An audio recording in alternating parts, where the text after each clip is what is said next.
झाली ना, माणसाच्या जीवनाला कुठल्याही प्रकारचा अर्थ राहत नाही. आणि हे सगळं संत महात्मे तुम्हाला आम्हाला शिकवतात.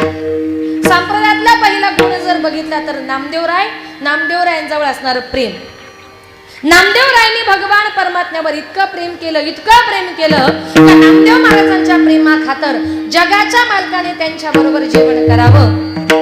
नामदेव महाराजांच्या प्रेमा खातर जगाच्या मालकाने त्यांच्या हातचं दूध प्यावं. नामदेवा हाती दूध प्याला. इतकं प्रेम नामदेव महाराजांनी भगवान परमात्म्यावर केलं का देवाला नामदेव महाराजांची प्रत्येक गोष्ट ऐकावी लागली. संप्रदायाचा दुसरा गुण म्हणजे ज्ञान. किती ज्ञान ज्ञानाचा सागर सखा माझा ज्ञानेश्वर. ज्याच्या जवळ ज्ञानाचा अथांग असा समुद्र आहे असे आमचे ज्ञानोबर आहे. जीवन जगत असताना प्रत्येकाच्या जीवनामध्ये ज्ञान हवं.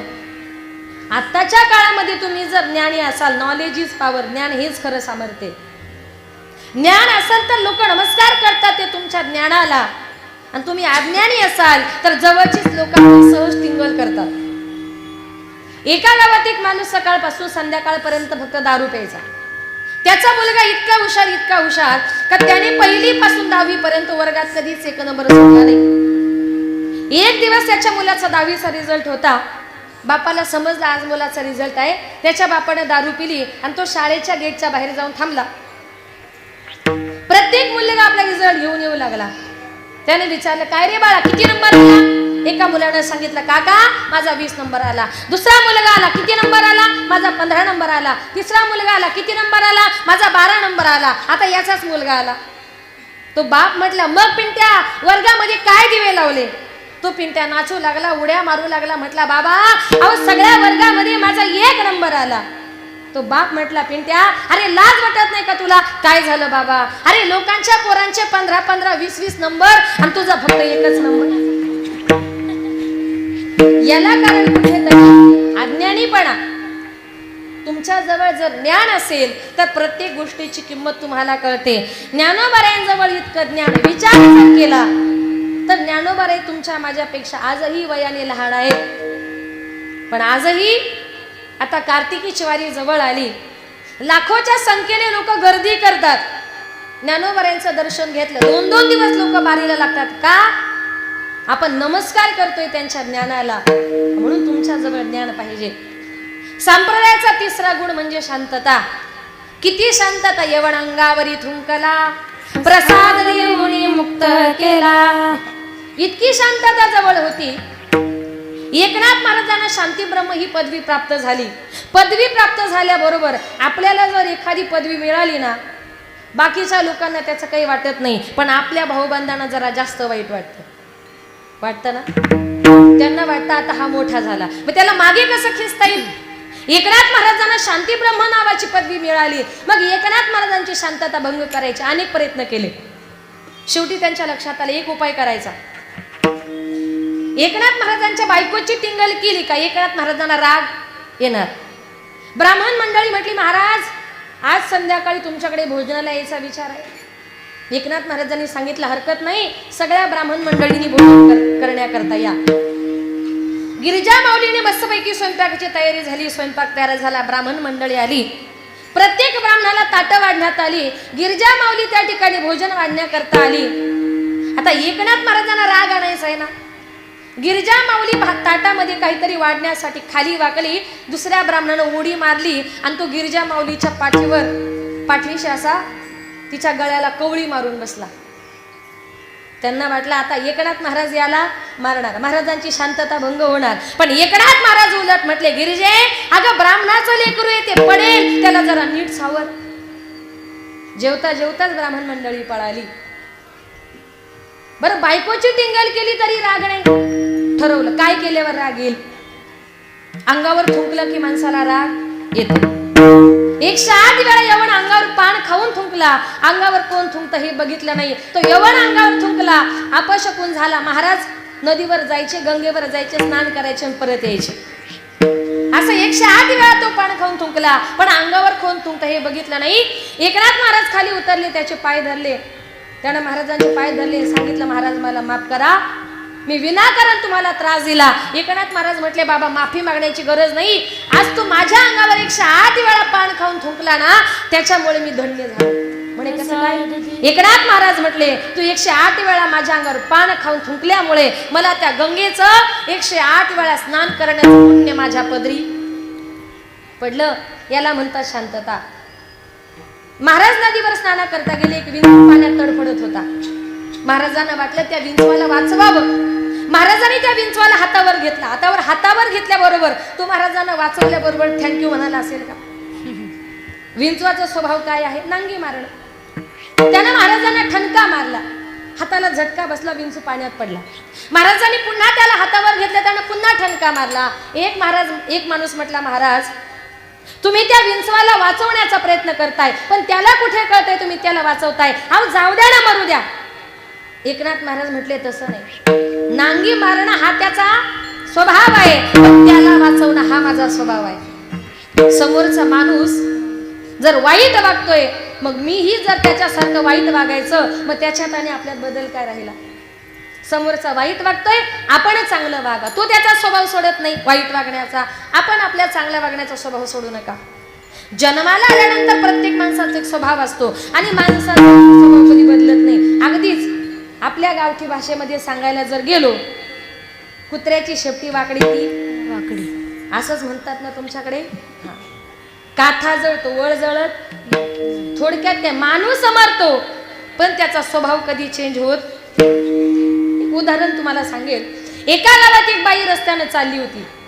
ती म्हणत होती सुया घे, बिब घे, दामन घे, पोत घे. मी नाही बर का. ती बाई तुम्हाला वाटतं बरी फुकट टिकल्या बांगड्या विकायला. ती रस्त्याने चालली होती. सुया घे, बिब घे, दामन घे, पोत घे. तेवढ्या तिथल्या राज्यातल्या राजानं ऐकला, अरे आवाज फार गोड येतोय. रस्त्याने चाललंय तरी कोण? राजाने खिडकीतून डोकावून बघितलं. राजाला असं दिसलं रस्त्याने जी चालली ती तरुण तडफदार ब्युटिफुल अशी मुलगी आहे. आज तिला तिच्या परिस्थितीमुळे हे सगळं सुया वगैरे विकाव्या लागतात, पण हिच्यासारखी सुंदर मुलगी परत या राज्यामध्ये बघायला मिळणार नाही. विठाल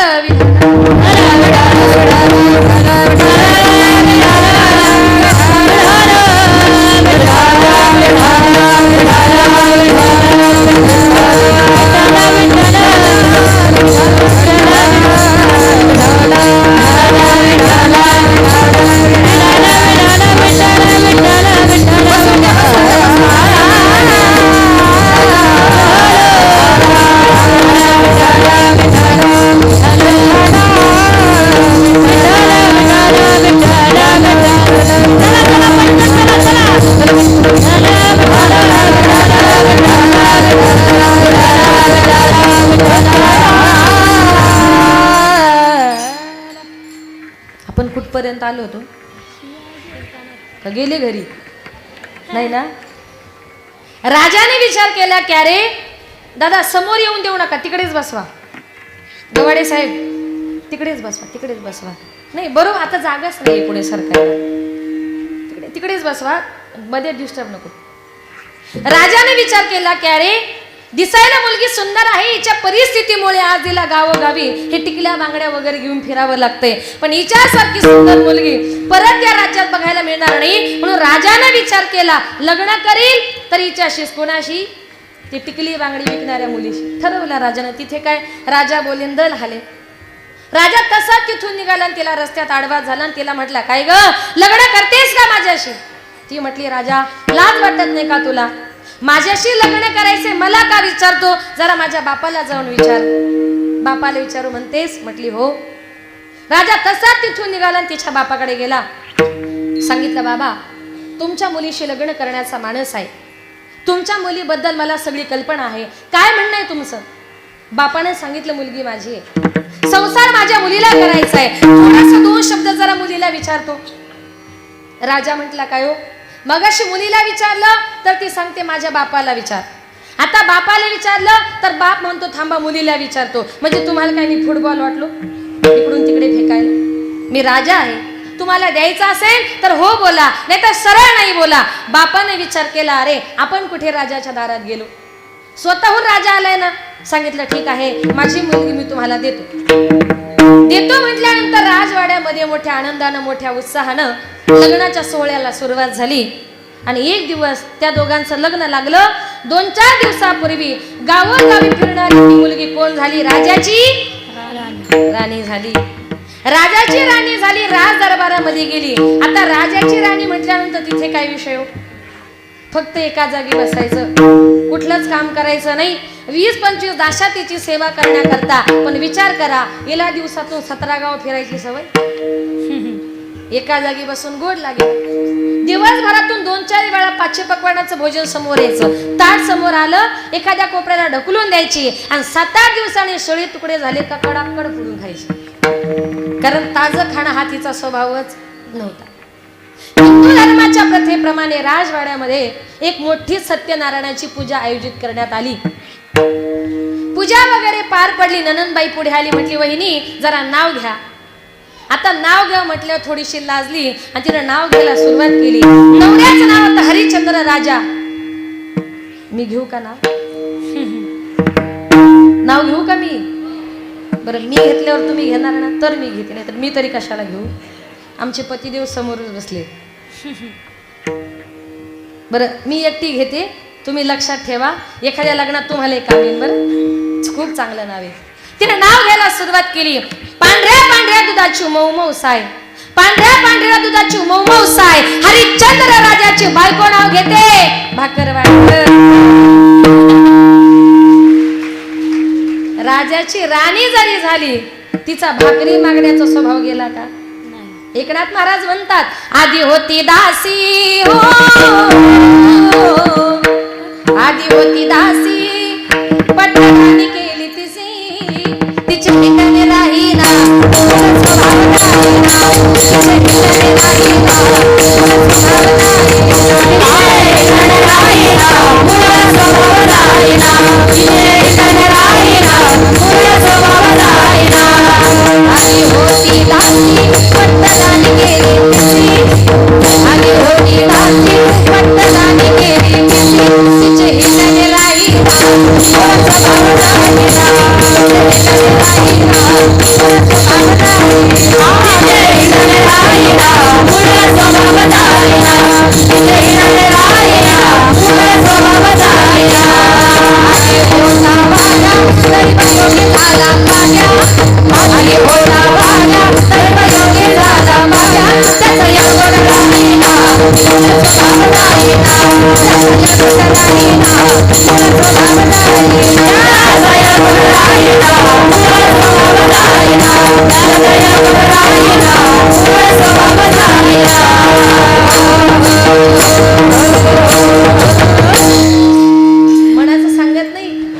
एकनाथ महाराजांचं मूळ स्वभाव नावाचं प्रकरण आहे, त्याच्यात सांगितलंय. आधी होती दासी, पट्टराणी केली तिसी, तिचे हिंडणे राहीना, मूळ स्वभाव जाईना. पुढे जाऊन म्हटलंय, आधी होता वाघ्या, पुरुष तरी कुणी वाघ आहे का तिकडे? दैवयोगे झाला पाग्या, त्याचा येळकोट राहीना, मूळ स्वभाव जाईना. संत महात्मे म्हणतात, माणूस मरतो पण त्याचा मूळ स्वभाव कधी चेंज होत नाही. एकनाथ महाराज ही शांतता तुम्हाला आम्हाला शिकवतात. समोरचा माणूस त्याचा स्वभाव सोडत नाही, आपण आपला स्वभाव सोडू नका. तो वाईट वागतोय, आपण त्याच्याशी चांगलं वागा, एक दिवस तो सुद्धा आपल्याशी चांगलं वागेल. ही शांतता एकनाथ महाराज तुम्हाला आम्हाला शिकवतात. संप्रदायाचा शेवटचा गुण म्हणजे, पुढचा गुण म्हणजे वैराग्य. वैराग्य दाखवायचं झालं तर तुकोबार आहे. तुकोबारांच्या घरचं वैराग्य जर बघायला गेलो तर घर चंद्रमोळी, केळीवर नारळी, चुलीवर हरळी. तुकोबारांच्या घरामध्ये झोपलं की आकाशातला चंद्रवरती दिसायचा. याचा अर्थ काय? तुकोबारांच्या घराला छप्पर नव्हतं. केळीवर पाणी पिण्यासाठी नारळाची करवंटी होती आणि चुलीवर हरळी. पाऊस आला की सगळा चुलीवर पडायचा, चुलीवर हरळ उगवायची.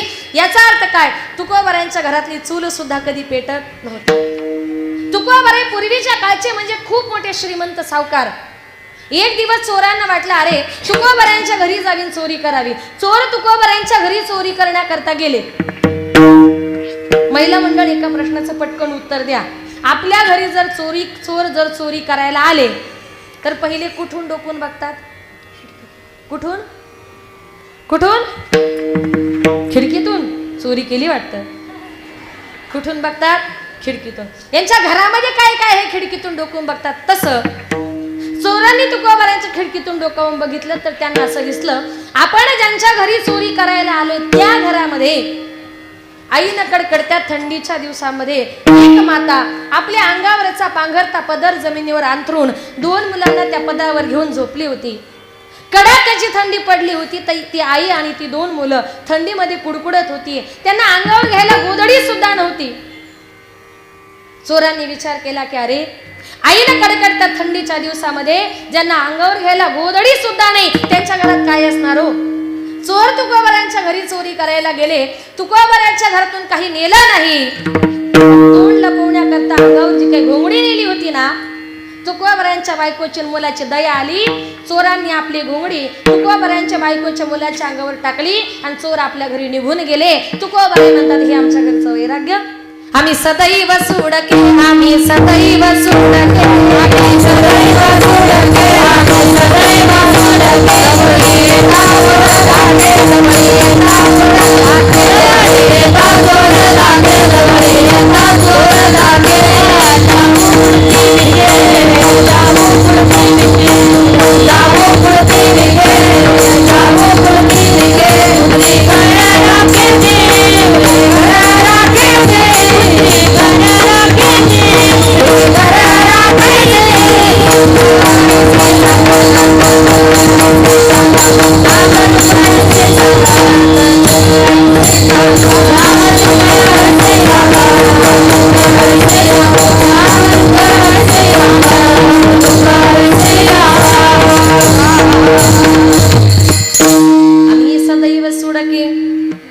जवळी येता चोर धाके, जाऊ पुढे ती भिके, कुत्रे घर राखी ती.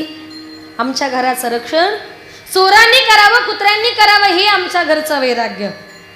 संप्रदायाचा शेवटचा गुण म्हणजे सद्गुरुनिष्ठा. इतकी गुरुनिष्ठा, इतकी गुरुनिष्ठा का गुरुपेक्षा शिष्य वरच ठरावा. जवळ इंद्रायणीच्या डोहामध्ये बुडालेल्या भंगवरती काढण्याकरता तुकोबारायांनी बिना अन्न पाण्याविना 13 दिवस उपोषण केलं. पण तुकोबाराय वैकुंठाला गेले ही बातमी निळोबारायने कळाली आणि निळोबारायांच्या लक्षात आला, अरे माझे गुरु मला न सांगता वैकुंठाला निघून गेले. जोपर्यंत माझे गुरु मला वैकुंठातून परत भेटण्याकरता येत नाही तोपर्यंत मी अन्न पाण्याला स्पर्श करणार नाही. निळोबारायांनी बिना अन्न पाण्याविना उपोषण करायला सुरुवात केली. 10 दिवस झाले, 20 दिवस झाले, 30 दिवस झाले, निळोबाराय अन्न पाणी घेईना. पंढरीच्या पांडुरंग परमात्म्याला साकडं पडलं, अरे निळोबाराय 30 दिवसापासून उपवास आहेत. देव गेले, निळोबारायांची समजूत घालतात, निळोबाराया तुकोबाराय वैकुंठाला गेले, परत येणं शक्य नाही. 30 दिवसापासून तुम्ही उपाशी आहात, काहीतरी खाऊन घ्या, काहीतरी पिऊन घ्या. निळोबाराय म्हणतात, नाही देवा, तुझ लागे येथे बोलाविले कोणी, प्रार्थीला वाचोनी आलासी, प्रार्थीला वाचोनी आलासी, प्रार्थीला वाचोनी आलासी. निळोबाराय देवाला उलट म्हणतात, अरे तुला इथं कुणी बोलवलं? आपल्याला जर देव भेटायला आला आपण म्हणून बरं झालं फुकट आला. पण निळोबाराय काय म्हणतात, तुझं लागे येथे बोलाविले कोणी. अधिकार होता त्यांचा. ऐका, तू निळोबाराय काहीतरी खा. निळोबाराय म्हणतात, अरे तू माझी समजूत घालते, तू कोण आहेस मी तुला ओळखत नाही. निळा म्हणे आम्ही नोळखी जे देवा, तू कयाचा धावा करीतसे. मी धावा तुमचा करत नाही, मी माझ्या तुकोबारायांचा करतोय. निळोबाराय हट्टाला पेटले. निळोबाराय ऐके ना.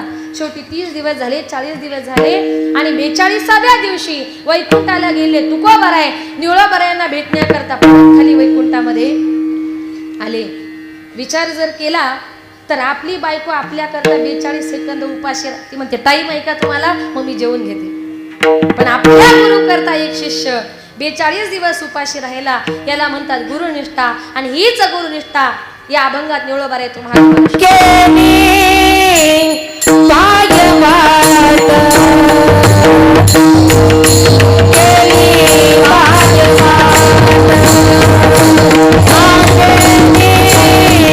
Bye.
जीवनाच्या वाटेवर वाटचाल करताना तुम्हाला कुठल्याही प्रकारचा गुंता पडणार नाही. संतांनी जो मार्ग सांगितला त्या मार्गाने जाण्याचा प्रयत्न करा.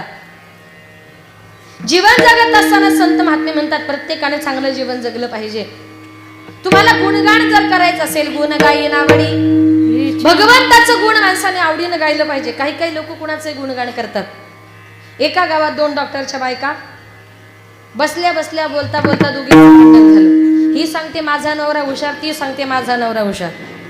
इतकं भांडण झालं, एक जण उठली म्हटली सांग तरी तुझा नवरा किती हुशार आहे. ती म्हटली ऐक, माझा डॉक्टर नवरा इतका हुशार, म्हटली आमच्या गल्लीमध्ये एक कुत्रं झोपलेलं होतं आणि खेडे गावातला एक मुलगा आला, त्याने एवढा मोठा दगड घेतला आणि त्या कुत्र्याच्या पाठीतच टाकला.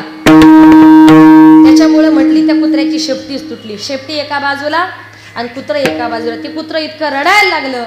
माझ्या नवऱ्याला त्या कुत्र्याची दया आली. त्यानं ते कुत्रं उचललं, दवाखान्यात नेलं. त्याला मस्तपैकी मलम पट्टी वगैरे केली. 7-8 दिवस त्याला ऍडमिट केलं, सलाईन वगैरे लावलं आणि 7व्या दिवशी म्हटली त्या कुत्र्याला नवीन शेपटी फुटली. म्हटली इतका तुझा नवरा हुशार, आता माझा ऐक म्हटली किती हुशार आहे. म्हटली अगं तुझ्या नवऱ्याने ती कुत्रं नेलं ना, माझ्या नवऱ्याने ती तुटलेली हातभर शेपटीच नेली. म्हटली त्या शेपटीला इंजेक्शन काय, सलाईन काय, मलम पट्टी काय, 8 दिवस म्हटली त्या शेपटीला दवाखान्यामध्ये ऍडमिट केलं आणि खोटं सांगत नाही म्हटली 8व्या दिवशी त्या शेपटीला नवीन कुत्रच फुटलं. म्हणजे काही काही लोक कुणाचंही गुण गातात. एक दिवस एक बाई ब्राह्मणाकडे गेली, सांगितलं ब्राह्मण दादा मला जरा पूजा करायची सत्यनारायणाची, काय काय लागेल लिहून द्या. ब्राह्मणाने सगळी लिस्ट दिली आणि जाताना सांगितलं बाई सत्यनारायणाची पूजा करण्याकरता लक्ष्मी नारायणाचा जोडा असावा लागतो. ती म्हटली माझे पती तर परदेशात राहतात. मग त्याला सांगितलं तुम्हाला पूजा करता येणार नाही. असं कसं, म्हटली मला पूजा करायचीच आहे, काहीतरी उपाय. ब्राह्मण म्हटला नाही. ती बाई म्हटली काय हो ब्राह्मण बुवा, पुरुष लोक कसे, एखादी पूजा जर असेल आणि तिथे त्याची पत्नी जर हजर नसेल तर बायको म्हणून खिशामध्ये काय ठेवतात पुरुष मंडळ? सुपारी. चांगला अनुभव दिसतोय त्यांना, सुपारी. मग ते जर खिशामध्ये सुपारी ठेवतात बायको म्हणून, तर आमच्याकरता काय उपाय? ब्राह्मण बुवा म्हटले बाई अजून तर शास्त्रानं असा उपाय काढला नाही. बरं काहीतरी असेल ना. ब्राह्मणाला राग आला. ब्राह्मण उठला, म्हटला बाई तुम्ही असं करा, पुरुष लोक जर सुपारी घेऊन बसतात ना, तुम्ही एखादा बटाटाच घेऊन बसा. जे लोक ऐकत नाही त्यांच्याकरता हाच उपाय. संत महात्मे म्हणतात संतांनी जो मार्ग सांगितला त्या मार्गाने जा. आणि संत महात्म्याने त्या देवाच्या नावाचा झेंडा स्वर्ग मृत्यू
नावाचा झेंडा, स्वर्ग मृत्यू पाताळ यांचा मंडप घातीला आवो, तीनही लोकात त्या देवाच्या नावाचा झेंडा रोवला.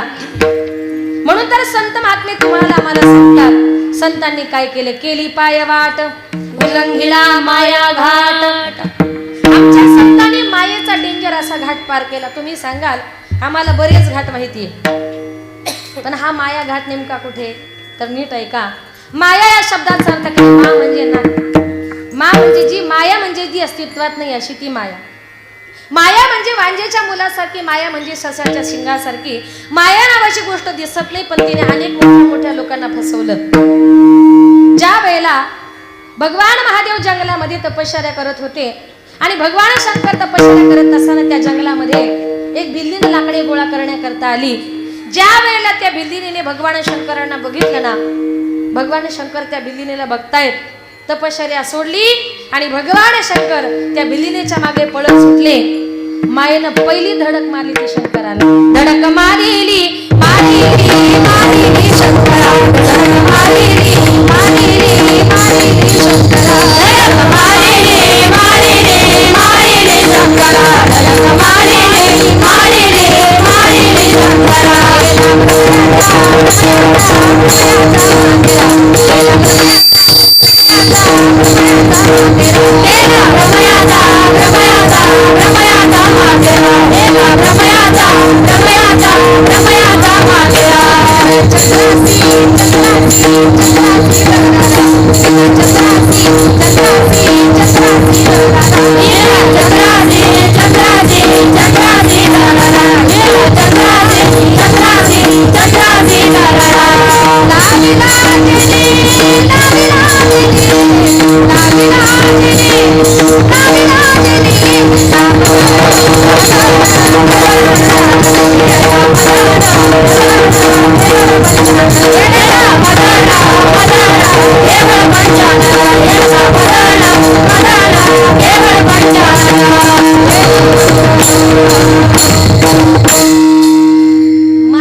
ते भगवान शंकरांना, धडक मारिली शंकरा.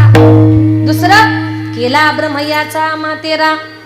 एवढे मोठे ब्रह्मदेव, पण एका मुलीची अभिलाषा धरल्यामुळे ब्रह्मदेवाची तर मायेनं मातीच करून टाकली. एकनाथ महाराजांच्या हरिपाठामध्ये वेदार्थाचा गोवा कन्या अभिलाष, वेदे नाही ऐसे सांगितले, वेदे नाही ऐसे सांगितले, वेदे नाही ऐसे सांगितले.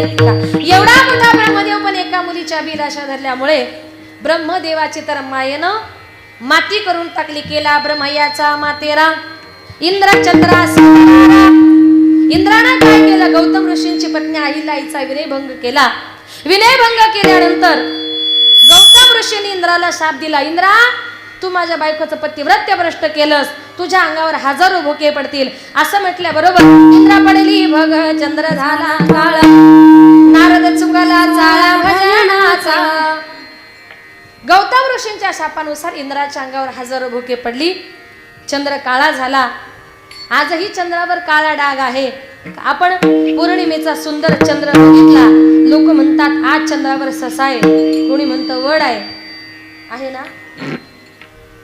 पण चंद्र काळा का झाला, चंद्राने काय केलं, बृहस्पतींची बायको तारा हिचा विनयभंग केल्यामुळे बृहस्पतीने शाप दिला की चंद्रा या जगात एवढा तेजस्वी आहे, एवढा शीतल आहे, एवढा सुंदर आहे, पण तू माझ्या बायकोचं पतिव्रत्य भ्रष्ट केल्यामुळे तुझ्या चेहऱ्यावर कुठेतरी काळा डाग पडेल. आणि बृहस्पतींच्या शापामुळे चंद्राच्या चेहऱ्यावर काळा डाग पडला, चंद्र झाला काळा.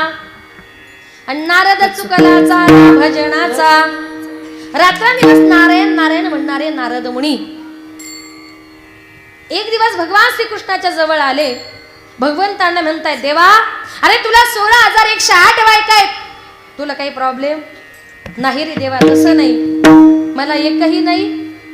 देवाच्या लक्षात आलं का याला मायेनं झपाटलं. तुझं काय म्हणणं आहे. नारदजी म्हटले, देवा अरे तुला 16,108 बायका आहे, जास्त नको रे, त्याच्यातली फक्त एकच बायको मला देऊन टाक. देव म्हटले, नारद एकच पाहिजे ना, घेऊन टाक. ज्या बायकोजवळ मी उभा नसेल ती बायको तुला घेऊन जा. नारदाला आनंद वाटला, आता मला देवाची बायको मिळणार. नारद मुनी या महालातून त्या महालात जे पळत सुटले ना, 16,108 बायकांजवळ भगवान श्रीकृष्ण परमात्मा उभे होते. पश्चाताप झाला, पळत गेले, गंगेमध्ये बुडी मारली. नारदा बायको पाहिजे ना? त्या गंगेमध्ये बुडी मारल्याबरोबर नारद मुनीच बायको झाली, नारदाची नारदी झाली. पुढे तिला लग्न होऊन 60 मुले झाली. ती नारदी संसारामध्ये गुंतली आणि नारद चुकला चाळा भजनाचा. निळोबाराय म्हणतात, मायेमुळे महादेव फसले, ब्रह्मदेव फसले, इंद्र फसला, चंद्र फसला, नारद मुनी फसले, सगळेच फसले. पण माझ्या गुरूंनी, माझ्या तुकोबरायांनी मात्र काय केलं? उल्लंघिला माया घाट. माझ्या गुरूंनी मात्र त्या मायेवर विजय मिळवला. साधकांनी निळोबारायांना प्रश्न केला, निळोबाराया तुमच्या गुरूंनी त्या मायेवर विजय मिळवण्याकरता नेमकं केलं तरी काय? तर निळोबाराया म्हणतात, माझ्या गुरूंनी मायेवर विजय मिळवण्याकरता एकच केलं, माझ्या गुरूंनी रात्रंदिवस हरी आठवला. नुसता आठवला नाही तर त्याला हृदयात नेऊन साठवला. अभंगाचे जीवी हृदय हरी आठविला, जीवी हरी आठविला,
करता मायेवर विजय मिळवण्याकरता एकच केलं, माझ्या गुरुने रात्रंदिवस हरी आठवला. नुसता आठवला नाही, जी हरी आठविला.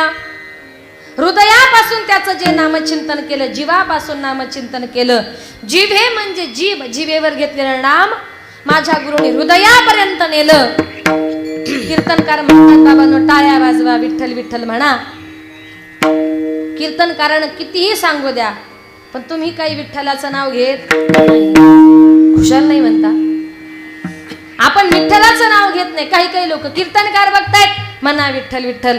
नुसतं वाचेने जिभेने विठ्ठल विठ्ठल म्हणून फायदा नाही. जिभेवर घेतलेलं नामचिंतन हे तुमच्या आमच्या हृदयापर्यंत जर गेलं तरच त्याचा फायदा आहे. निळोबाराय म्हणतात, माझ्या गुरुनी हेच केलं, जी हरी आठविला आणि जिभे हृदय हरिला. ते नामचिंतन माझ्या गुरुनी हृदयापर्यंत नेलं. संत महात्मे म्हणतात, आपण भगवान परमात्म्याला कधी विसरायचं नाही. देवाचं पहिलं कार्य भक्ता राखे पायापासी, दुर्जनासी संहारी.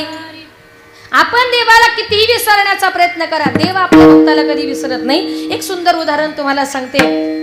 एक आषाढी यात्रेच्या निमित्ताने एक वारकरी बाबा पंढरपूरला निघाले. निघाल्यानंतर त्यांना आपल्या मुलाला सांगितलं, बाळा पंढरपूरच्या आषाढीची वारी आहे, मी 2-4 दिवस जरा पंढरपूरला चाललो, तू काय कर, मी गेल्यानंतर रोज पहाटे 4ला उठून जरा देवपूजा करत जा. मुलाने सांगितलं, बाबा पहाटे 4ला उठणं वगैरे मला काही जमणार नाही आणि मी काय देवपूजा करणार नाही. बाबा म्हटले, बाळा असं नको करू, मी 50 वर्षापासून देवपूजा करतोय, तू जर 4 दिवस केली नाही तर एवढ्या वर्ष केलेली देवपूजा फुकट जाईल. मुलगा म्हटला ठीक आहे बाबा, तुम्ही पंढरपूरला जा, मी बरोबर घरी देवपूजा करतो. बाप पंढरपूरला निघून गेला. आईला झोप लागली नाही, बिचारी पहाटे 4लाच उठली आणि मुलाला म्हणते बाळा उठ, अरे जरा देवपूजा करून घे. मुलगा म्हटला काय गाई, अगं पहाटे 4ची चांगली साखर झोपेची वेळ आणि सारखी कटकट लावली, देवपूजा कर देवपूजा कर. आई म्हटली बाळा तो देव आहे, त्याला कटकट म्हणू नये. अगं कटकट नाही तर काय. रागाच्या भरात उठला, देव घरात गेला, देवघरातले सगळे देव गोळा केले आणि देवांना घेऊन रागाने डायरेक्ट एका विहिरीवर आंघोळ करण्याकरता गेला. आता मला सांगा, देवपूजा करायला पाणी किती लागतं? तांब्याभर. त्याला असा राग आला, देव घेऊन विहिरीवर गेला. आता देवपूजा करता करता याच्या मनात विचार आला, म्हटला रोज पहाटे 4 वाजता उठायचं, विहिरीतून पाणी काढायचं, या सगळ्या देवांची आंघोळ करायची, मग त्यांना कपड्यानं पुसायचं, मग त्याला गंध लावायचा, मग व्यवस्थित देवाऱ्यात मांडायचे, मग त्याला फुलं ठेवायची. किती त्रास आहे म्हटलं, किती टाइमपास आहे. देवपूजा कमी कशी करावी लागेल. त्यानं काय केलं, 10-12 देवांपैकी 5-6 देव घेतले, रागाने विहिरीमध्ये टाकून दिले. बाकीचे देव घेऊन घरी गेला, देवासमोर जाऊन रडत बसला. तेवढ्यात आई आली. आई म्हटली बाळा अरे झाली का देवपूजा, लावला का देवाला गण. म्हटलं कशाच काय आई. आई म्हटली बाळा अरे तेवढा नाराज का.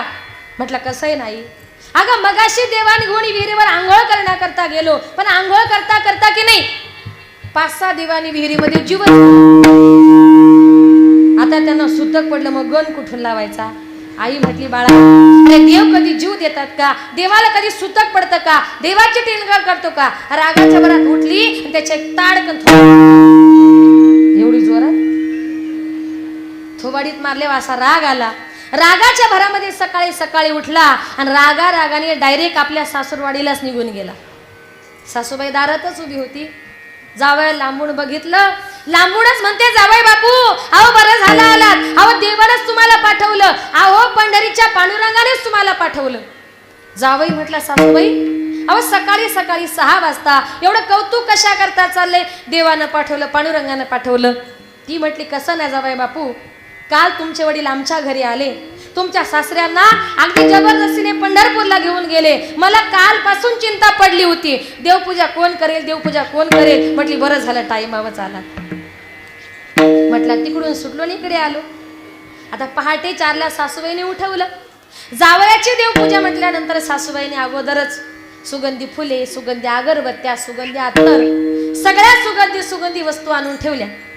तेवढ्या शेजारी बाई आली, ती वासावरच असते ना, ती आली आणि ती म्हटली काय हो तुमच्या घरी रोज देवपूजा करता, पण आज इतका सुंदर सुगंध कसा येतोय.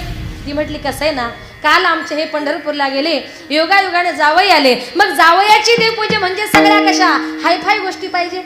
म्हटली काय ग तुझे जावई देवपूजा पण करतात. म्हटली हो अगदी उत्तम प्रकारे, अगदी छान प्रकारे. मग म्हटली बरं झालं, आमचे हे पण कालच पंढरपूरला गेलेत, जरा तुझी पूजा झाली का माझी पण करायला पाठव. याने ऐकलं. हा म्हटलं आता काय खरं नाही, रोज पहाटे 4 वाजता उठायचं, 2-4 घरची देवपूजा करायची, त्यापेक्षा म्हटलं मीच जातो आणि एखाद्या विहिरीमध्ये जीव देतो. इतका देवपूजेला कंटाळला. रागाच्या भरामध्ये सकाळी सकाळी उठला, रागाने विहिरीकडे गेला, विहिरी जवळ गेला, जीव देणार. शेतकरी म्हटलं अरे थांब, माझ्या विहिरीमध्ये कशाला जीव देतोस, तुला जर कामाचा कंटाळा आला असेल ना तर माझ्या घरी चल, मी तुला कुठलंच काम सांगणार नाही. 2 टाइम नाश्ता, 2 टाइम जेवण, 2 टाइम चहा, दिवसभर आराम. माझ्या घरी फक्त एकच काम करायचं, रोज पहाटे 4 वाजता उठून देवपूजा.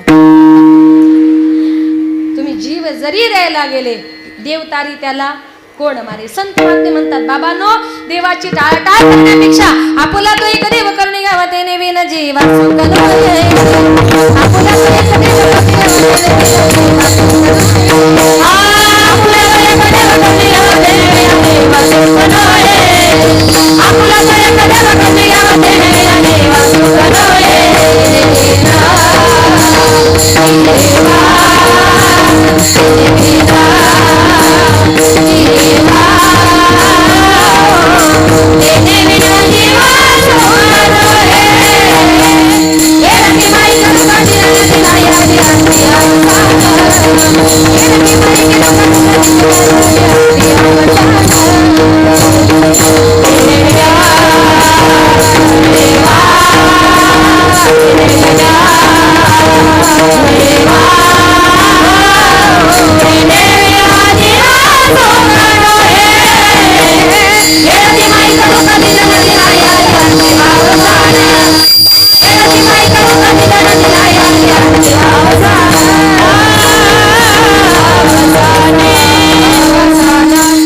देवाची टाळाटाळ करण्यापेक्षा आपुला तो एक देव करून घ्यावा तेने विन जीवा सुख नोहे. एक भगवंत आपला असा करा, एक भगवंत जर आपला केला त्याशिवाय या संसारामध्ये माणसाला कुठल्याही प्रकारचं सुख मिळणार नाही. तेने विन जीवा सुख नोहे. दुःखरूपी संसारामध्ये संत महात्मे म्हणतात तुमचा आमचा जन्म झालाय, पण या संसारामध्ये तुम्हाला आम्हाला सुख एकाच गोष्टीमध्ये मिळू शकतं, त्याला भगवान परमात्म्याचं नामचिंतन असं म्हणतात. सध्या कार्तिक स्नान चालू आहे. प्रत्येक गावोगावी सुंदर असा पहाटेचा काकडा आपल्या कानावर येतो. चालू आहे ना तुमच्याकडे? सुंदर असा काकडा आपल्या कानावर येतो. आणि कार्तिक स्नानामध्ये पहाटे पहाटे काकडा जर कानावर ऐकायला आला, ते काकड्याची बोल जर ऐकायला आले ना, तर माणसाला खूप बरं वाटतं. ज्याला आवड आहे त्यांना बरं वाटतं. काही काही लोक म्हणतात आले झोपा मोडायला, महिनाभर आता आमची झोप होत नाही. पण ज्याच्या कानावर भगवान परमात्म्याचं नामचिंतन पडतंय ना, त्याच्यासारखा पुण्यवान माणूस या जगात कुठलाच नाही. हा सुंदर काकडा जो संत महात्म्याने तुम्हाला आम्हाला पहाटे पहाटे या मनाला फ्रेश करण्याकरता काढलाय. म्हणून तर संत महात्मे म्हणतात का प्रत्येकाने पहाटे पहाटे ब्रह्ममुहूर्तावर उठलं पाहिजे. ब्रह्ममुहूर्त म्हणजे 3:30चा मुहूर्त. आम्ही लोकांना सांगतो, पण आम्ही ब्रह्ममुहूर्तावर झोपतो तर उठणार काय? आमचं कीर्तन 11ला संपलं का घरी जाईपर्यंत 3-4. पण संत महात्मे म्हणतात तो पहाटेचा काकडा ऐकायला किती गोड वाटतो. जरा ऐका. रूप पातालोचनी, रूप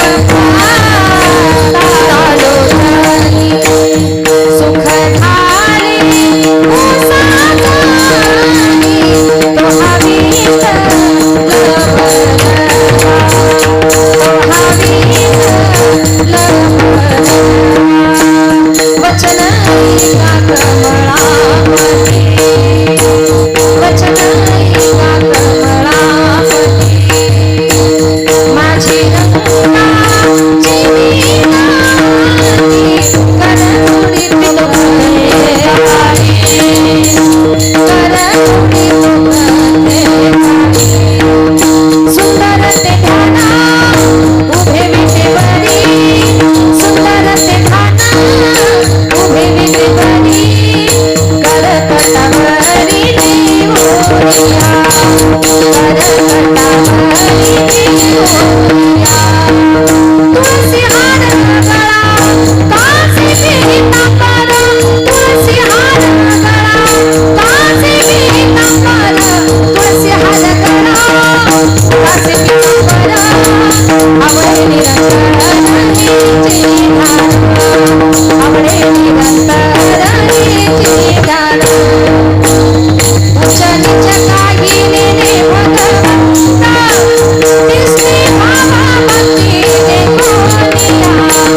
पहिल्यापासून शेवटपर्यंत किती मिनिटात? 3 मिनिटात. 3 मिनिटं जर तुम्ही काकडा ऐकला आणि तुम्ही त्या काकड्यात सर्वजण इतके दंग होऊन गेलात, जर रोज पहाटे 4 ते 7 पर्यंत 3 तास काकडा ऐकला तर किती आनंद होईल. हा आनंद आहे याच्यामध्ये, हा आनंद प्रत्येकाने घेतला पाहिजे. म्हणून संत महात्मे म्हणतात, जिही हरी आठविला जिवे हृदय धरेला. संत महात्मे म्हणतात, त्या भगवान परमात्म्याला आम्ही आमच्या हृदयामध्ये स्थान दिलं. हृदयामध्ये स्थान दिल्यामुळे साधकांनी प्रश्न केला, निळोबाराया तुमच्या गुरुने हरी आठवला, त्याला हृदयामध्ये स्थान दिलं आणि हृदयामध्ये स्थान दिल्यामुळे तुमच्या गुरुना नामस्मरणाचा नेमका फायदा झाला काय?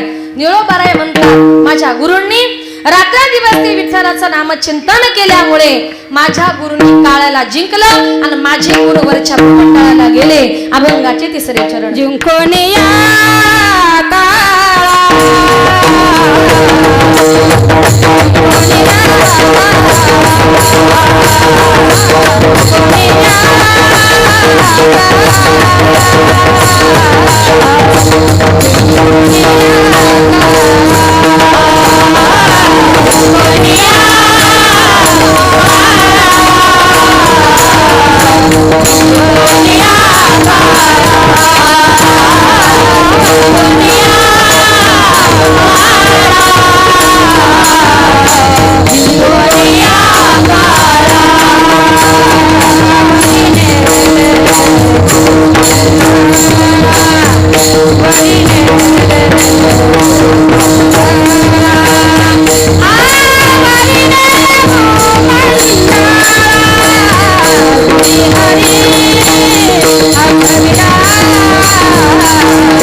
माझ्या गुरूंनी काळाला जिंकलं आणि माझे गुरु वरच्या भूमंडळाला निघून गेले.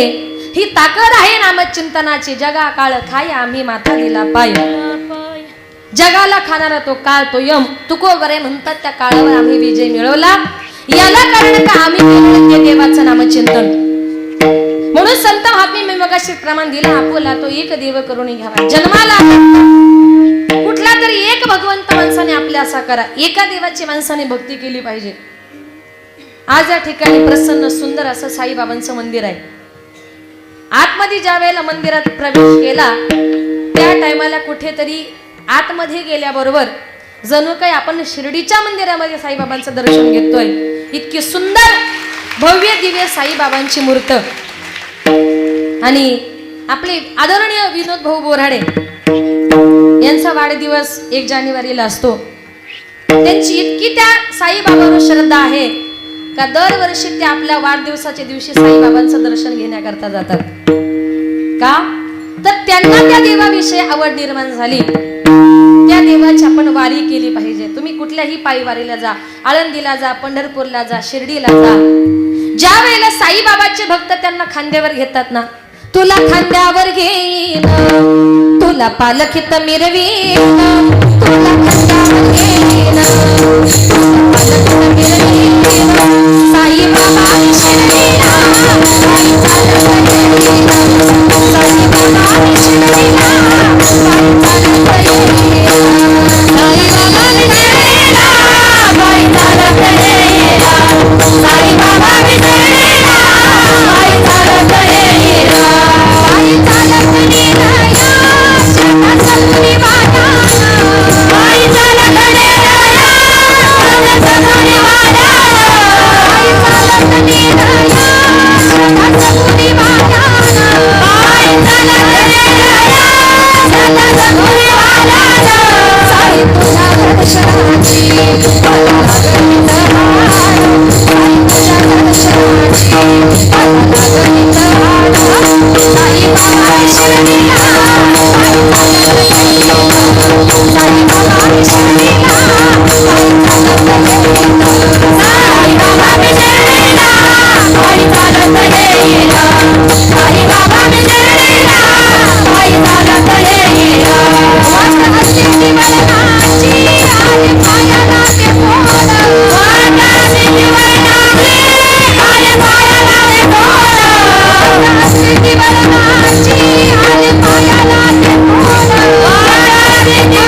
संत महात्मे म्हणतात कुठल्या तरी एका देवाची माणसानं भक्ती केली पाहिजे. गडबड करू नका, शांततेत घ्या, सगळ्यांना मिळेल. मग निळोबाराय म्हणतात माझ्या गुरुनी काय केलं, जिंकून या काळा वरी गेले भूमंडळा. माझ्या गुरुनी काळाला जिंकलं. ज्या वेळेला तुकोबरायांना वैकुंठ गमनाचा तुकोबरायांचा दिवस जवळ आला होता. बोलू नका ना प्लीज, बोलू नका, आपल्याकडे वेळ कमी, फक्त एक 10-15 मिनिटच राहील, त्याच्यासाठी गडबड करू नका. ज्या वेळेला तुकोबरायांना जगाचा बाप वैकुंठाला घेण्याकरता आला होता. हॅलो हॅलो, महिला मंडळ शांत बसा, आपल्याला व्यवस्थित नियोजन करायचंय. तुम्ही बोलू नका, तुम्ही कीर्तन ऐका, फक्त मुलगी समोर आल्याच्या नंतर मेणबत्ती घ्या, एवढं सहकार्य करा. चलू द्या ताई. हा, स्वतः देव तुकोबरायांच्या घराले तुकोबराय आता तुम्ही वैकुंठाला चला. तुकोबराय देवाला म्हणताय देवा होळी होऊ द्या, धुली होऊन होऊ द्या, कारण आता सध्या लोकांचं खूप आनंदाचं वातावरण आहे. आणि होळीच्या अगोदर जर मी निघून गेलो ना तर देहूतले लोक होळी आणि धुलीवंदन साजरं करणार नाही. माझ्यामुळे त्यांच्या आनंदावर विजन पडेल. देवा थोडस होळी होऊ द्या, धुलीवंदन होऊ द्या. जगाचा बाप तुकोबरायांच्या घरी जवळजवळ 2 दिवस मुक्कामाला राहिला. तिसरा दिवस उजाडला. देवाने सांगितले तुकोबराया मी पुढे जातो, आता तुम्ही लवकर या. तुकोबराया देव निघून गेले. तुकोबरायांनी हातामध्ये विणा घेतला, गळ्यामध्ये विणा घातला, हातामध्ये चिपळ्या घेतल्या. तुकोबराया देहू गावामध्ये गेले. बोलू नका हो. देहू गावात गेले. लोकांना सांगितलं बाबांनो आता मी वैकुंठाला चाललो, आता नाही येणे जाणे, सहज खुंटले बोलणे. आता येणं नाही, जाणं नाही, बोलणं तर दूरच राहिलं. म्हणून तुम्ही सगळ्या लोकांनी माझी बोळवण करण्याकरता चला. सकळ ही माझी बोळवण करा, परतोनी घरा यावे तुम्ही, परतोनी घरा यावे तुम्ही. सगळ्यांनी माझी बोळवण करण्याकरता चला. देऊतल्या लोकांना तुकोबराय म्हणतायत बाबांनो कुणी येता का माझ्या बरोबर वैकुंठाला. देऊतले लोक म्हटले नाही महाराज, आम्हाला आमचा संसार प्रपंच करायचा आहे. तुकोबराय घरी आले, आपल्या बायकोला म्हटले आवले तू तरी येतेस का माझ्या बरोबर. तिने सांगितलं महाराज मी तुमच्या बरोबर आले असते, पण घरी आपल्या म्हशीचं कसं होणार. तिला जरा म्हशीची काळजी वाटली, ती गेली नाही. वैकुंठ गमनाचा दिवस जवळ आला. तुकोबरायांनी नांदुरकीच्या झाडाखाली हातामध्ये चिपळ्या, गळ्यामध्ये विणा, देवाचं नामचिंतन करायला सुरुवात केली. तुकोबरायांच्या वैकुंठ गमनाचा सोहळा बघण्याकरता इंद्रलोक, ब्रह्मलोक, कैलासलोक, यमलोक सगळेच्या सगळे आले होते. देव तुकोबरायांना आकाशातून म्हणते तुकोबराया वाड वेळ झाला उभा पांडुरंग, वैकुंठा श्रीरंग बोलावितो तुकोबराया. आता भरपूर टाइम झाला, लवकर चला. त्या टायमाला देहूतल्या लोकांनी वरती मान करून बघितली तर त्यांना असं दिसलं का तुकोबरायांना घेण्याकरता साक्षात जगाचा बाप आला. मग देव म्हणतात उभारोनी बाहे विठो पालवितो आहे. दोन्ही हात वर करून म्हणताय तुकोबराय चला. देव होते गरुडावर बसलेले. गरुड म्हणजे काय साधा सुद्धा पक्षी नव्हता, तर गरुड म्हणू नये पाखरू. त्याची उंची साधारण 7 ते 8 फूट उंचीची होती. त्याच्यावर देव बसलेले होते. देवांना काय तुकोबरायांना काय देवाकडे जाता येईना. सगळे एकमेकांच्या तोंडाकडे बघू लागले, आता काय करायचं.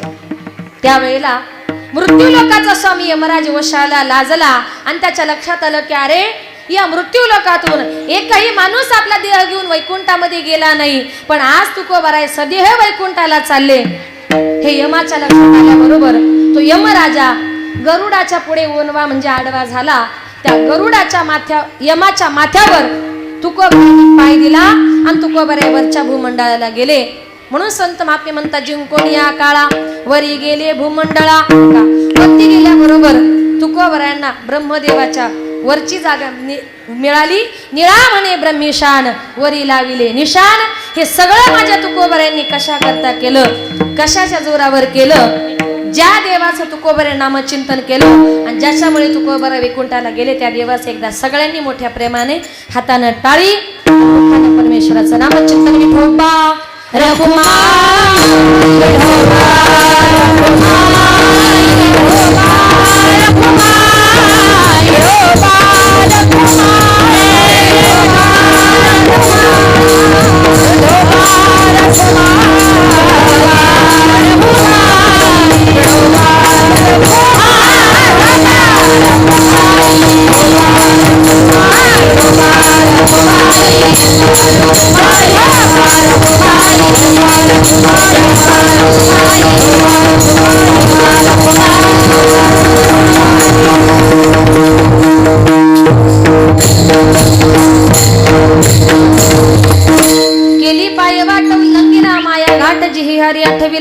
हृदय धरिला जिंकोनिया काळावरी गेले भूमंडळा निला म्हणे ब्रह्मीशान वरीला विले निशान. आता या ठिकाणी माझ्या अल्पमतीप्रमाणे आपल्या समोर अभंगाचा धावता भावार्थ मांडण्याचा प्रयत्न केला. कार्यक्रमाची वेळ संपलेली आहे, जास्त वेळ घेणार नाही. ज्या छत्रपती शिवाजी राजांनी हर हर महादेव गर्जना महाराष्ट्र घडवला आणि ज्या छत्रपती शिवाजी राजांचा आपल्या या शेलू नगरीमध्ये सुंदर भव्य दिव्य पुतळा आहे, त्या राजांचं गुणगान आपण केलंच पाहिजे.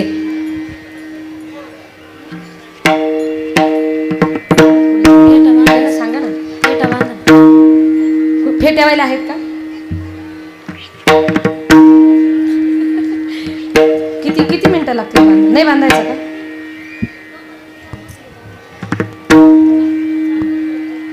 तो बैरवी होईल ना तोपर्यंत? बैरवी होईल, बांधून घेते. पोवाडा म्हणते संपवते. गेले का ते? नाहीये बात, नाहीये का?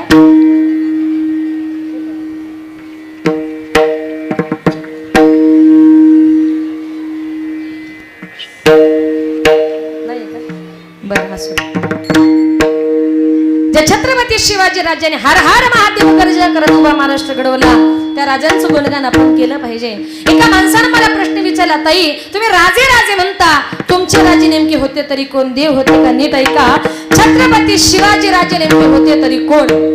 विजय सारखी तलवार चालून गेला, विजय सारखी तलवार चालून गेला, निधड्या छातीने हिंदुस्थान हलवून गेला, मुठभर मावळ्यांना बरोबर घेऊन हजारो सैताना नडून गेला आणि स्वर्गामध्ये गेल्यानंतर 33 कोटी देवांनी ज्याला वाकून मुजरा करावा ना, असा एकाच मर्द मराठा माझा शिवबा होऊन गेला, शिवबा होऊन गेला, शिवबा होऊन. हर हर महादेव, हर हर महादेव, हर हर महादेव. गिरिशिखरी किरीटा परी लहरी भगवा ध्वजा, गिरिशिखरी किरीटा परी लहरी भगवा ध्वजा. उगवला तारा तुम्ही रहारा शिवाजी राजा, उगवला तारा तुम्ही रहारा शिवाजी राजा, उगवला तारा तुम्ही रहारा शिवाजी राजा, उगवला तारा तुम्ही रहारा शिवाजी राजा.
चालत असलेला महिला कीर्तन महोत्सव आणि या महोत्सवातील आजची ही 4थ्या दिवसाची कीर्तनरूपी सेवा ही पुष्प गुंफण्याकरता या ठिकाणी माझ्याकडे आलं. खूप सुंदर असं भव्य दिव्य या कार्यक्रमाचं नियोजन आहे. बघून खूप आनंद वाटला. पाठीमागचं स्टेज तर इतकं सुंदर आहे, म्हणजे खूप नयनरम्य दृश्य या ठिकाणी निर्माण केलंय. साईबाबांचं मंदिर एवढं भव्य दिव्य आहे. याला कारण का आपले आदरणीय विनोद भाऊ बोराडे साहेब यांचं कार्यच असं आहे का अक्षरशः त्या कार्याला दृष्ट लागेल इतकं सुंदर त्यांचं कार्य. नजर लागावी एवढं सुंदर कार्य ते या समाजाकरता करतात. आणि या शेलू नगरीतलं एक नगराध्यक्ष पद त्यांच्याकडे आहे. पण अतिशय मला मगाशी आमच्या आदरणीय पांडुरंग महाराज गव्हाडे म्हटले, दादा की इतकं साधं भोळं व्यक्तिमत्व, कोणाची गाडी दिसली का कोणाच्या गाडीवर बसणार. मी नगराध्यक्ष आहे याचा अभिमान त्यांना नाही. दरवर्षी नगर भोजन म्हणून सगळ्या या नगरीला ते सुंदर सुंदर भोजन देतात. म्हणजे इतकं त्यांचं सुंदर कार्य या समाजाकरता आहे, या गावाकरता आहे. आणि एक अवश्य सांगून जाईल का आपल्या या शेलू नगरीला स्वच्छ सुंदर ग्राम पुरस्कार, सुंदर नगर परिषद म्हणून आपल्या या नगरीला पुरस्कार प्राप्त झालाय. त्याकरता जरा टाळ्या वाजवा. तो पुरस्कार आज आपल्या बोराडे साहेबांना मिळणार होता, पण ह्या कार्यक्रमाच्या मुळे ते गेले नाही. उद्या ते जाणार आहे. म्हणजे इतकं सुंदर वातावरण या नगरीचं त्यांनी निर्माण केलंय. आणि अगदी गावामध्ये जर कुठे कचरा पडला असेल स्वतः बाईकवरून फेरी मारतात. कुठे कचरा असेल तर लगेच फोन करून सांगतात इथे कचरा आहे. आणि एक महत्त्वाचं म्हणजे हा जो सप्ताह सुरू झाला, पहिल्या दिवशी जरा चप्पल चोरी जायला लागली, ते त्यांनी बघितलं. म्हणून प्रत्येकाला आलं की त्याला पिशवी, ज्याची त्याची चप्पल ज्याच्या त्याच्या मांडीखाली. म्हणजे किती त्यांचं बारीक लक्ष आहे. निश्चित साईबाबांच्या चरणी, आमच्या पांडुरंगाच्या चरणी एकच प्रार्थना करेल की आमच्या विनोद भाऊंना खूप उदंड आयुष्य दे आणि त्यांच्या हातून असं सुंदर सुंदर कार्य, आध्यात्मिक कार्य घडू दे. आमच्यासारख्या महिलांना त्यांनी या शेलू तालुक्यामध्ये, या नगरीमध्ये आणि या परभणी जिल्ह्यामध्ये इतकं मोठं स्टेज प्राप्त करून दिलं. विनोद भाऊ करता जरा जोरदार टाळ्या वाजवा. खूप सुंदर. आज आनंद एका गोष्टीचा वाटतोय, महिला कीर्तन महोत्सव आहे, समोर सगळ्या महिलाच आहेत. इतक्या महिला का कुठे जागा सुद्धा रिकामी नाही, एवढ्या मोठ्या संख्येने तुम्ही उपस्थित झालात. आणि इकडे सगळी पुरुष मंडळी. तुम्हाला तर बघून मला असं वाटतंय वाघाला कसं पिंजऱ्यात टाकतात, त्यांना इकडे नो एंट्री. महिलाच इतक्या आहेत का त्यांना इकडे यायला चान्स नाही. पण तरी सुद्धा तुम्ही सर्वजण श्रोतृवर्ग बाहेर बसून का होईना 2 तास या कार्यक्रमाचा मनसोक्त श्रवण भक्ती आपण केली. पुरुष वर्गाचे आभार, माझ्या सगळ्या माता भगिनींचे आभार. या कार्यक्रमाकरता ज्यांनी 2 तास खूप सुंदर अशी मृदुंगाची सेवा दिली, त्या महाराष्ट्रातील एक नामवंत मृदुंगाचार्य. महाराष्ट्रात कुठेही महिला सप्ताह जर असेल तर 1 नंबरला ज्यांचं नाव असतं त्या आमच्या आदरणीय हरिभक्त परायण आमची मैत्रीण यशोदाताई साळुंके. आपलं 1 वर्षाचा मुलगा घेऊन त्या इथपर्यंत आल्यात. किती मोठा त्याग आहे. एवढ्या लांब त्या आल्या आणि खूप सुंदर प्रकारे साथ दिली. ताईंचे आभार. इकडे आदरणीय हरिभक्त परायण पूजा दिदी. अगदी वय लहान आहे, मूर्ती लहान पण कीर्ती महान. खूप सुंदर. भविष्यातली खूप चांगली मृदुंग वादकती असेल. दोघींचे या ठिकाणी मनपूरक आभार. ज्यांनी सुंदर असं गायनाचं काम केलं त्या महाराष्ट्रातील नामवंत गुणीजन गायनाचार्य. महाराष्ट्रात कुठेही सप्ताह असला की त्यांची हजेरी असते. आमच्या आदरणीय हरिभक्त परायण मंगलताई गतीर आणि आदरणीय हरिभक्त परायण राणीताई दौंड. तिकडे नाशिकला आम्ही नेहमीच सगळ्याबरोबरच असतो. तिकडे कार्यक्रम असला की आमचा हा सगळा ग्रुप ठरलेलाच. आपल्या दोघींनी खूप सुंदर प्रकारे, त्यांचा आवाज किती गोड आहे. इकडे आदरणीय ताई पांचाळताई आणि तिकडे दिदी ज्योतिताई. आपलाही आवाज खूप गोड आहे. या सर्व गायकांनी 4 दिवस आपल्याला अगदी मंत्रमुग्ध केलं. त्यांचंही जरा टाळ्या वाजवून स्वागत करा. इकडे सगळ्या माझ्या माता भगिनी, अगदी एक ड्रेसमध्ये कडक आहे तो, खूप आनंद वाटला. आपण सर्वजणी परभणीहून या कार्यक्रमाकरता आलात, सुंदर सेवा दिली, सगळ्यांचे आभार. पाठीमागे ज्या लहान लहान मुली आहेत, धन्य माता पिता तयाच्या, कोळी कन्या पुत्र होती जे सात्विक, तयाचं हरिक वाटे देवा. या सगळ्या मुलींचे मनपूर्वक धन्यवाद. कारण नाचायचं असेल तर इथे, गायचं असेल तर इथे, नाचो कीर्तनाचे रंगी, ज्ञानदीप लाव जगी. या लहान लहान मुलींचे सुद्धा आभार विनय करीताई 2 तास सेवा दिली, त्यांचे आभार. 2 चोपदार पाठीमागे उभे आहेत, कडक आहेत ना, दोनही चोपदारांचे आभार. आमचा आवाज तुमच्यापर्यंत ज्यांनी सुंदर गोड पोहोचवला, सृष्टीमले भाऊ, इतकं सुंदर ऑपरेटिंग आपण केलं आणि आमचा सगळ्यांचा आवाज या सगळ्या जनसमुदायापर्यंत पोहोचवला. आज नजर पुरत नाही एवढी गर्दी आहे, पण इतकं सुंदर ऑपरेटिंग तुम्ही केलं की कुठल्याही प्रकारची 2 तासात शिट्टी सुद्धा वाजली नाही. खूप सुंदर भाऊ, तुमचे आभार. आणि आजची जी सेवा आहे ते आदरणीय हरिभक्तपरायण तांगडी महाराज यांच्या विनंतीला मान देऊन ही सेवा, हे पुष्प माझ्याकडे आलं. दिवसभरातून 2-4 वेळा फोन झाले, ताई कुठे आल्या, ताई कुठे आल्या. कार्यकर्त्यांना जरा काळजी असते. महाराजांचे आभार.